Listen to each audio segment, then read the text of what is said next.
Like I've said many times for the last several years, even before this administration, jurisdictions that refuse to cooperate with federal immigration authorities are sanctuaries for criminals.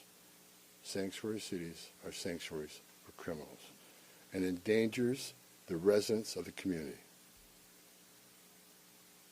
To be clear, we did not agree with Minnesota state and local officials that they would be involved in immigration enforcement. I didn't ask them to be immigration officers. I'm asking them to be cops working with the cops to help us take criminal aliens off the street. What we did agree upon is not to release public safety arrests back in the community when they could be lawfully transferred to ICE.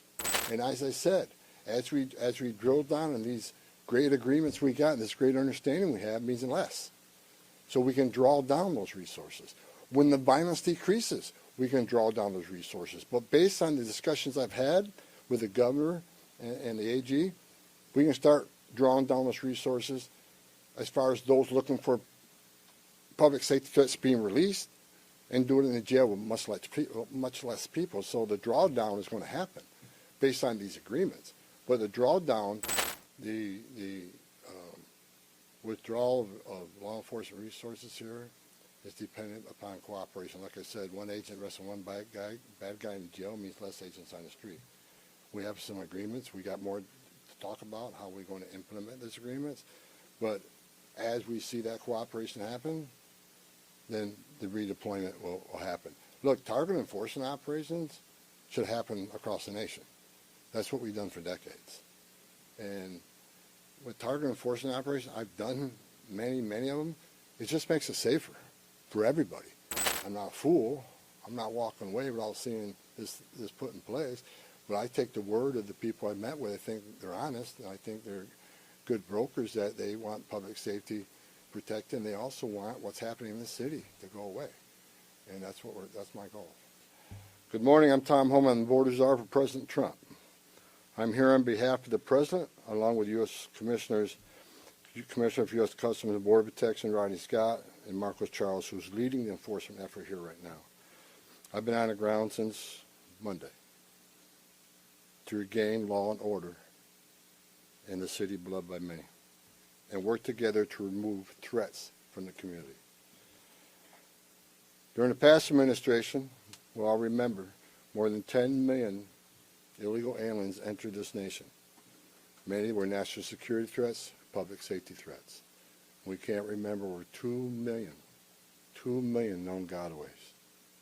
2 million people who paid more to get away. Why? That should scare the hell out of everybody. President Trump promised American people, including the residents of Minnesota, that he would work to ensure our communities are safe. And with that, this administration is absolutely focused on identifying removal aliens that pose a public safety threat and national security threats. And the numbers prove it. The data proves it. In the past few days, I've met with Governor Walz, Attorney General Ellison, Mayor Frey, numerous police chiefs and sheriffs, and I have more to meet.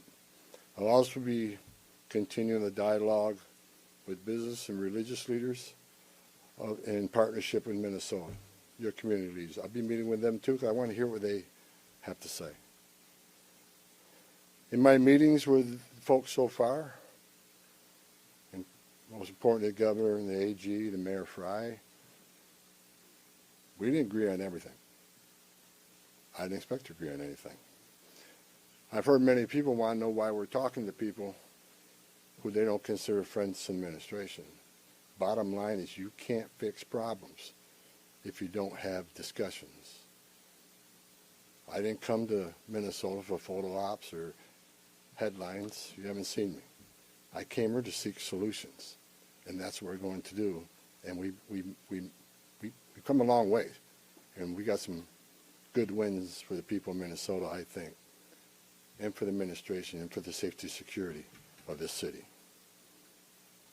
One thing we did agree on, though, everybody I talked to agreed on, was that community safety is paramount. One thing we all agreed on was U.S. Immigration Customs Enforcement is a legitimate law enforcement agency that has a duty to enforce the laws enacted by Congress and keep this community safe. Like I've said many times for the last several years, even before this administration, jurisdictions that refuse to cooperate with federal immigration authorities are sanctuaries for criminals. Sanctuary cities are sanctuaries for criminals and endangers the residents of the community. To be clear, we did not agree with Minnesota state and local officials that they would be involved in immigration enforcement. I didn't ask them to be immigration officers. I'm asking them to be cops working with the cops to help us take criminal aliens off the street. What we did agree upon is not to release public safety arrests back in the community when they could be lawfully transferred to ICE. I'll speak more about that. I will highlight that the Minnesota State Prison System under the Department of Corrections have been honoring ICE detainers. And we appreciate that important collaboration, and we're going to expand upon that. That decision has made Minnesota safer, not only for residents of Minnesota, but the men and women in law enforcement. Not just ICE, all law enforcement. Rather than arresting the same public safety threat, significant public safety threat over and over again, they agree to work with us to identify those people and remove them. I'm also pleased to announce I had a very good meeting with Attorney General Ellison, and he has clarified for me that county jails may notify ICE of the release dates of criminal public safety risks so ICE can take custody of them upon the release from the jail. And let me tell you why that's important. I know people are a lot concerned about the manpower has been set in law enforcement manpower. Look, I've said this many times before. I've said it for the last several years. Give us access to the illegal alien public safety threat and the safety and security of a jail. It's common sense. It's safer for the community, it's safer for the agent, and it's safer for the alien. Because anything can happen on a street arrest. It just makes common sense. And for the people that argue, well, we're a welcoming community because we want victims and witnesses of crime that are here illegally to feel safe to come to police without fear they're working with ICE, we're not going to talk to the victim and witness of crime. There's no problem there. They should feel safe to come to police and ask for help. All we want is to talk to the person that local and state law enforcement authorities locked in a jail cell. They chose to lock this person up. That's who we want to talk to, the public safety threat. So the argument is that protects victim witnesses of crime. It's a bunch of crap. Victims and witnesses of crime don't want the bad guy back in their neighborhood either. So great progress with the Attorney General and local sheriffs. And one thing, when we have these agreements, it takes less law enforcement agents to do the job. One agent can arrest one bad guy in the safety and security of a jail where he's behind the wire, we know we don't have weapons. But when you normally release that public safety threat, illegal alien back in the community, we have a job to do. We're going to arrest him. So we're going to find him. And what happens is now we got to arrest somebody on his turf. We have access to who knows what weapons. Now we got to send the whole team out. Cover the back door, cover the front door, officer safety reasons. Then because of the hateful rhetoric and the attacks on ICE officers, now we got to send a security team behind the arrest team. So what could have been done with one person in a safety and security jail, now we got 15, 16 people out there doing it. I know that causes stress in the community.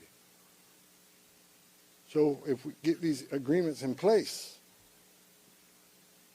that means less agents on the street, more agents in the jail, means less agents in the street. This is common sense cooperation that allows us to draw down on the number of people we have here. Yes, I said it. Draw down the number of people here. Because we have the efficiency and safety of the jails and the prison. Matter of fact, I have staff from CBP and from ICE working on a draw-down plan. What does that look like based on the cooperation? What does that look like based on how many targets we have left to find?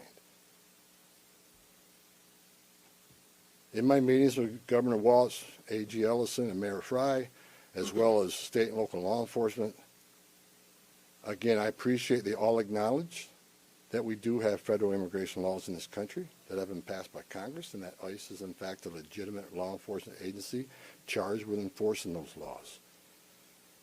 We're not making this up, folks. ICE is enforcing laws enacted by Congress. They're a federal statute. That said, I'm not here because the federal government has carried this mission out perfectly. First thing I said to senior staff when I walked in here is what I told you earlier. I didn't come here looking for photo ops or headlines. I come here looking for solutions. I do not want to hear that everything's been done here has been perfect. Nothing's ever perfect. Anything can be improved on. And what we've been working on is making this operation safer, more efficient, by the book.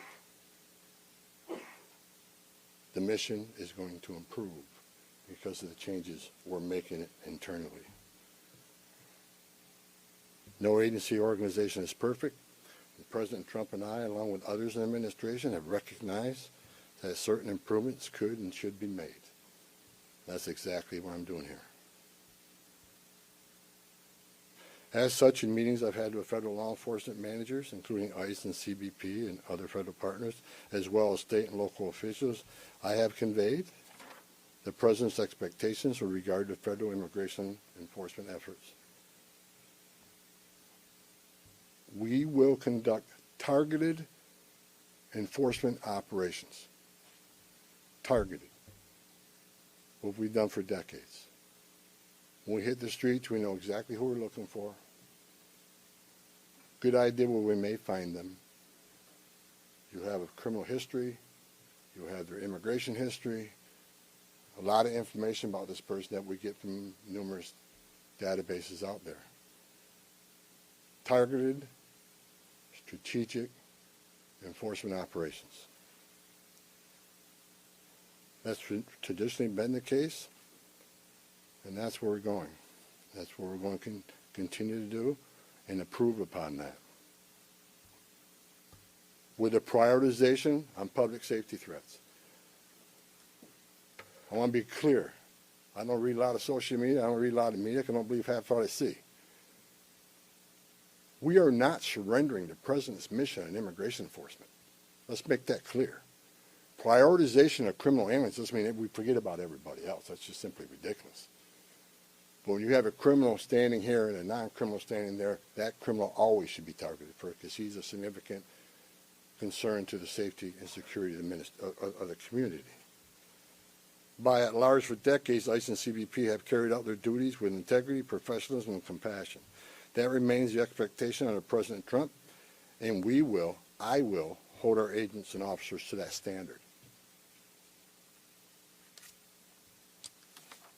I'm almost done, and Tom can be Tom.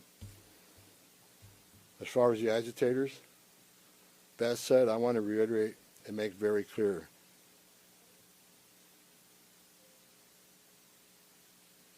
I want to make it clear, ICE and CBP officers are performing their duties in a challenging environment under tremendous circumstances, but they're trying to do it with professionalism. If they don't, they'll be dealt with. Like any other federal agency, we have standards of conduct. They are sworn law enforcement officers working tirelessly to enforce our country's border security and immigration laws, protecting the interests of our country and preventing dangerous people from walking the streets of this nation when they're not supposed to be here to begin with. Men and women of ICE, I was a Border Patrol agent. I was an ICE agent. I was the first ICE director that came up through the ranks. I spent over 40 years doing this. These men and women that carry that badge and gun are American patriots. They put themselves on the line for this nation every day. But I want you to remember, they don't hang their badge, they don't hang their heart on a hook every day they come to work. They're mothers and fathers too. They're sons and daughters too. You know, if they've seen a fraction of the tragedies I've seen in my career, they take a lot of damage home to every day. The things they've seen, especially on the border with border collisions. People drowning in the river. Women being raped by criminal cartels. Giving CPR to a baby that was thrown in the river by the cartels because Border Patrol came too close. So let's throw the baby in the river. That way the Border Patrol was concentrating on that so I can get away. These men and women see some terrible things. But I want you to remember, they're mothers and fathers too. Many of them are members of this community. God bless every one of them. The hostile rhetoric and dangerous threats and hate must stop. And we all agreed to that. All everybody met here today, we got to stop the rhetoric, the hateful rhetoric that has caused an increase in assaults.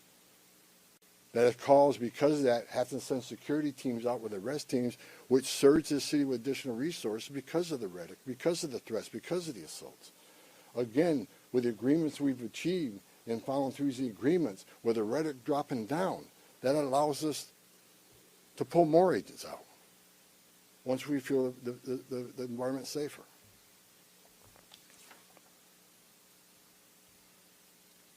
I begged for the last 2 months on TV for the rhetoric to stop. I said in March, if the rhetoric didn't stop, there's going to be bloodshed. And there has been. I wish I wasn't right. I don't want to see anybody die. Not officers, not members of the community, and not the targets of our operations.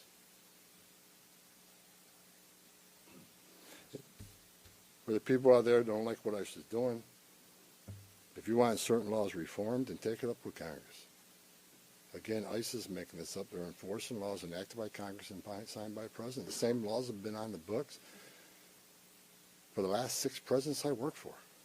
I started with President Reagan and ending with President Trump. Every administration, we enforce the same laws. If you don't like what ICE is doing, instead of protesting this building, go protest Congress. Tell me you want changes. You have your First Amendment rights, I support that. You have the right to protest. I'm just asking you to keep it peaceful. But threatening law enforcement officers, engaging in impeding and obstruction and assault is never okay. And there will be zero tolerance. You interfere, impede, assault ICE officers, you will be arrested. Like I said a bit earlier in my meetings with Governor Walton, Ellison, and Frey, as well as state and local law enforcement, I appreciate they acknowledge this, that public safety should be paramount. The chiefs I've talked to committed to responding to 911 calls when protesters turn violent, agents are in a dangerous situation, and there's assaults.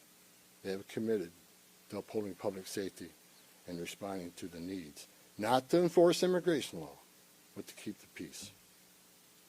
With that, I call upon those officials to stand shoulder to shoulder with us to tone down the dangerous rhetoric and condemn all unlawful action against law enforcement in the community. There are many ways your voice can be heard, express your feelings, and affect change in the country without crossing that line. Political and other disagreements in this realm should not be at the expense of public safety or the safety of federal law enforcement officers. In closing, I want to thank the state and local officials here in Minnesota that I met with and the many I'm going to meet with. We've had meaningful dialogue. And look, again, we didn't agree on everything, but we agreed on the things I just talked about. There's much more we can do. And I'm going to continue those dialogues. I've got many more community leaders to talk to. I've got many more sheriffs to meet. President Trump wants this fixed, and I'm going to fix it. with your help. I want to thank President Trump for his unwavering commitment to public safety and prosperity of every American. Under the President's leadership, we have the most secure border in the history of this nation, which means less women are being raped, less children are dying crossing that border, less fentanyl is getting in this country to kill Americans, less known suspected terrorists are crossing that country. And we don't have 2 million unknown gotaways. We don't know who the hell they are. A secure border, we have stronger national security. A secure border saves lives. When 96% less people are coming, how many women aren't being sucked told to be members of the cartel? How many people aren't dying making that journey? How many Americans aren't dying of fentanyl overdoses? How many women and children aren't being sex trafficked in this nation? The data proves it. Anybody can find that data. So God bless this great nation. God bless Minnesota. We can do better. And I think your local and state leaders meeting with me, we made some significant gains, significant coordination and cooperation, and you're going to see some massive changes occurring here in this city. Thank you. Can you clarify Mr. Holman's engagement on? Right here. Thank you so much. Mr. Homan, Giovanna Dell'Orto with the Associated Press. Based on how you have described these changes in the mission, can you be more specific about the objectives of Operation Metro Surge? If what you have described changes the parameters for interior enforcement only in Minnesota or also in Maine and other places? And finally, when would you consider that those objectives will be achieved and this operation will end? Is it in terms of agents on the ground, in terms of who you are targeting for arrests? The withdrawal of law enforcement resources here is dependent upon cooperation. Like I said, one agent arresting one bad guy in jail means less agents on the street. We have some agreements. We got more to talk about how we're going to implement these agreements. But as we see that cooperation happen, then the redeployment will happen. Look, target enforcement operations should happen across the nation. That's what we've done for decades. And with target enforcement operations, I've done many of them. It just makes it safer for everybody. When we know exactly what we're looking for, what is his criminal history, what is his immigration history, where's he live, is he in an apartment complex versus a house, has he got a known record for having weapons, it's safer for everybody. Then we know what type of resources we need to go. And, you know, it just makes this operation cleaner, more efficient, and it's proven less violence when we know exactly what we're getting into and we can take the necessary precautions to keep everybody safe. You know, some of the operations that I've been involved in, we know there's children in the house based on surveillance. So we know you got to be a little bit different when you go into the house because there's going to be children present. So target enforcement operations, the way we've always done it, I think we got away from a little bit. And we're going to make sure we do target enforcement operations. And look, and I will say it again, you know, we are not surrendering our mission at all. We're just doing it smarter. Shimon Prokopez from CNN. Mr. Homan, how did we get here in terms of you had Greg Bovino, who was the face of this immigration operation, the mission, as you say, to having border patrol agents in the interior of this country, stopping U.S. citizens, asking them for ID, creating this fear in places like Chicago and now here. And then finally, it took really the death of Alex Petty for us to get here. How did that happen? Who made the decisions to allow this kind of operation to proceed in this way and to create such fear? Well, look, the Border Patrol, the last 4 years under Joe Biden, we had an open border where 10, 12,000 people a day are coming across the border. Border Patrol got overwhelmed, which means we sent thousands of ICE agents down there to help deal with that humanitarian crisis, to help secure the border. Now we have millions of people released in this nation, many unvetted. Now we got to find them. Before the big, beautiful bill, we had a total just under 5,000 deportation officers to look for millions of people, many in public safety threats. So yes, we needed Border Patrol to come and help on our mission now. And the reason for the massive deployment is because of the threats. because of the violence. Our officers need to be protected. If I'm on an operation, an arrest team, I'm going to a house, I got to be busy with that guy, the dangerous guy, and I can't keep looking over my shoulder at what's happening outside that house. So we brought extra resources in to provide that security. And as I said, as we drill down on these great agreements we got and this great understanding we have means less. So we can draw down those resources. When the violence decreases, we can draw down those resources. But based on the discussions I've had with the governor and the AG, we can start drawing down those resources as far as those looking for public safety threats being released, and do it in the jail with much less people. So the drawdown is going to happen based on these agreements. But the drawdown can happen even more if the hateful rhetoric and the impediment and interference will stop. So Border Patrol, I was a Border Patrol agent. These men and women are patriots. God bless them. They're here to help us. And the drawdown will come soon, depending on when this actually, I see this in play. But the agreements to have alone is going to cause a significant drawdown. So you're going to see a drawdown. Just on a personal, Go ahead, Ben. you've been doing this Ben, for go 40 ahead. years. Just a Tom Homan. follow-up. Ben, go ahead. No. First off, Ben Burkbaum, Real America's Voice News. On behalf of the American people, I just want to say thank you to you and to all of the agents that are putting their lives on the line to go after the people that were allowed in the last administration. We watched that happen in the media, the honest media, covered up by many of the media that are behind me. We want to say thank you, and to all the men and women that are out there. Can you talk to us about what's being done with the leadership on these signal chats, on these WhatsApp chats that are organizing the attacks against you, the obstruction against you? Are we going to be arresting those individuals as well? And to the folks out there in America that voted for this, that want mass deportations because they saw a mass invasion under Joe Biden, what would you say to them? How are we going to get to that point? Well, first of all, about the organization and the funding of the attacks on ICE. I'm not going to answer a lot about that because I'm not going to show our hand, but they'll be held accountable. Justice is coming.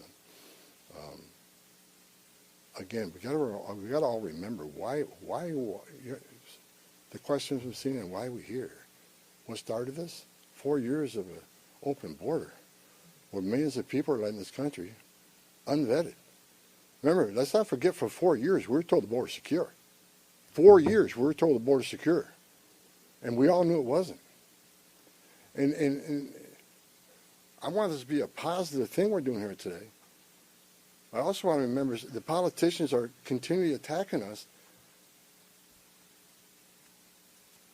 Where were they the last 4 years when the number of women, children, sex trafficking went all-time high? Where were they when 250,000 Americans died from fentanyl coming across the border? Where were they when women and children are dying making that journey? Where were they where over 4,000 families making that journey died? Historic record. Where were they? Not a word. Now we're just trying to respond to what happened the last 4 years and keeping this country safe. And we're arresting a lot of public safety threats, take them off the streets, which makes this country safer. President Trump promised to make this country safe again, and that's what we're doing. But my 2.5 days up here, we made a lot of progress. I think everybody agrees on the criminal and public safety threats. They agree it's much safer and easier to arrest an alien in a facility than send a whole team out in the field that's going to draw anger, because now we got to send a bunch of people to do something that could have been done by 1 or 2 people. And I've said this for years. I have no ill will to anybody in Minnesota. All the people I talk to, we're never going to agree on everything. We have different philosophies and different opinions on immigration, but we all agree this is a way to go to reduce safety, reduce crime, not reduce safety, reduce crime and increase safety for our operations. More people in the jail means less people on the street. It's simple math. Lana Zach, CBS News. Everybody I've spoken with agrees that if somebody has a violent criminal history and is a fugitive, they don't want them as their neighbor. But when you're talking about a targeted operation, and are you talking about targeting people whose crime is coming to this country? Or is it a more specific definition now? All operations will be targeted, but the prioritization are going to be criminal aliens, public safety threats, and national security threats. I've met with Marcos and his staff. We got a lot of them. We got a lot of them to keep us busy. So that would be our focus. But that is enough that's what, there is not going to be a focus on people who have no other crimes except for their status. If you're in the country illegally, you're never off the table. But prioritization doesn't mean you forget about everybody. So let me say this. If the message we send is you can enter this country illegally, it's a crime, don't worry about it. You can have your due process, show up in court, not show up in court, get ordered removed, don't worry about it. Unless you commit a serious crime, you're good to go. If that's the message we send to the world, you're never going to fix this problem. The most vulnerable people in the world will make that dangerous journey like they did under the Joe Biden administration. Over 4,000 aliens died making that journey. And again, a significant increase in sex trafficking. Because when they did that and opened those borders up saying, we're not going to detain you, we're going to give you free health care, we're going to fly you to the city of your choice, put you in a free hotel room, give you 3 meals a day, and give you work authorization, we're just going to bring you in. And when they did that, they sent a message to the whole world, you can come and do this. And what happened? They overwhelmed the men and women of the Border Patrol, where many days 70% of agents were pulled off that line. 70%. You don't think the criminal cartels had a field day with that? They created gaps for the cartels do their activity. And that's why you've seen the rise in fentanyl overdose. That's why you saw the rise in sex trafficking. The 2 million plus known gotaways, why did they pay more to get away? Why didn't they pay less, turn yourself in, get released within 24 hours? You get a free airline ticket to the city of your choice. We're going to give you a free hotel room, and we'll give you free food and free medical care. And you're going to get work authorization in 6 months. Why did 2 million people choose to pay more not to take advantage of that giveaway program? They didn't want to be vetted. They didn't want to be fingerprinted.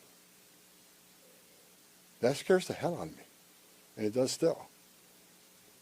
The Trump administration with ICE and Secretary Noem and Marco Rubio and the intelligence community, Tulsi Gabbard, we're all working together to try to identify who these people are. And we've already found many of them. But it's hard work to do. But there are national security threats walking this nation because of the last administration. And they are one of our main priorities, too. Thank you. Can you please be specific about how many ICE and how many Border Patrol agents are currently operating in the state? I think we're near 3,000. There's been some rotations.